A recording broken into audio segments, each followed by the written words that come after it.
Hey guys, welcome to another video. So in today's video I'm going to show you how you can upload a profile picture or DP on WhatsApp without cropping.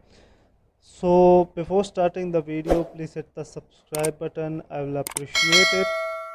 So right now, as you can see that I have opened an application, and on the bottom you can see the gallery sign. So we'll click on it and I will click on select photo. So first of all, we have to give it the permission. So we'll go on settings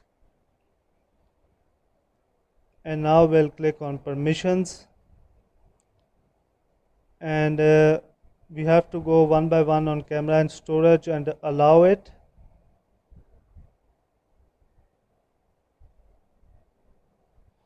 As we have allowed both of them, so we'll go back and again click on gallery sign to select the photo,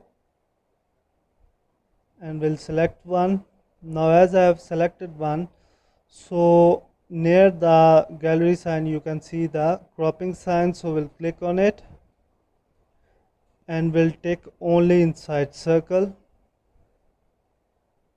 As I have ticked it, so I will again click on it and click on fit to square,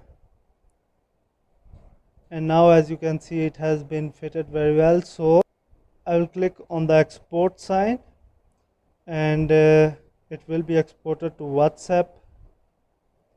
So now it's processing and it has been done. Now it's on WhatsApp, and we'll just click on done and it will be applied as a profile picture. And now as you can see it has been applied as a profile picture on WhatsApp. So the link of the application is given in the description below, so don't forget to like and subscribe, and don't forget to hit the bell icon. Thank you very much for watching.